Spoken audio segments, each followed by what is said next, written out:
Programang ito ay rated SPG. Striktong patnubay at gabay ng magulang ang kailangan. Maaaring may masiselang tema, lengguwahe, karahasan, sexual, horror o droga na hindi angkop sa mga bata.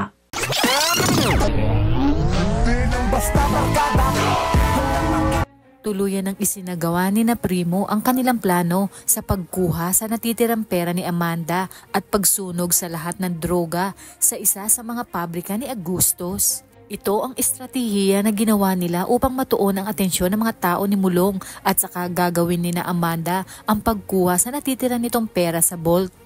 Maya-maya pa ay nakuha na ni Amanda lahat ng pera, ngunit ipinatawag naman ni Mulong ang lahat ng kanilang mga tauhan upang palibutan ang buong bodega. Sinabi ni Mulong na siya mismo ang papatay sa grupo ni na Primo. Sa kabilang banda, puspusan na ang paghahanda ng grupo ni na Bong para sa isang malaking gulo na kanilang gagawin upang makatakas nga. Maging ang kanyang mga tropa ay nagpaparami na ng armas at nagngungumbinsi na upang umanib sa kanila.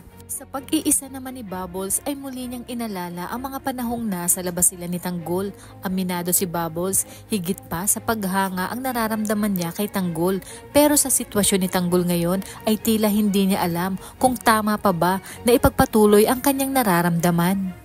Dagdag pa ni Bubbles na alam niya ang bigat na nararamdaman ni Tanggol dahil tulad nito ay nawalan din siya ng mahal sa buhay at kung may magagawa lang sana siya para maibsan ang sakit na nararamdaman nito ay gagawin niya. Kaya ang tanging hiling niya ay malagpasan ni Tanggol ang pagsubok na nararamdaman nito at ang mga dapat nating abangan ngayong Martes. Lalong sisisihin ni Lucio sina Amanda at Primo dahil sa napuruhan nga si Yoli. Habang si Don Julio naman ay muling ipapaalala kay Ramon na magtinuna dahil may anak pa naman siya. Magkakaroon naman ng tampuhan sina Tinding at Marites. Ayon kay Tinding, bakit niya pa kakausapin si Tess gayong sarado na ang utak nito pagdating kay Tanggol? Sa kabilang banda, hindi na natiis ni Bubbles na hindi kausapin si Tanggol upang payuhan ito. Makikita naman sila ni Bong kaya sinabi niya sa kanyang tropa na bilang na ang mga araw nila lalong-lalo na umano si Tanggol. Kaya naman kapamilya, kung bago ka pa lang sa aking channel ay mag-subscribe ka na at i-click mo na rin ang bell icon para updated ka sa pinakahuling kaganapan sa paborito mong teleserye, ang FPJ's Batang Quiapo. Hanggang sa muli, salamat!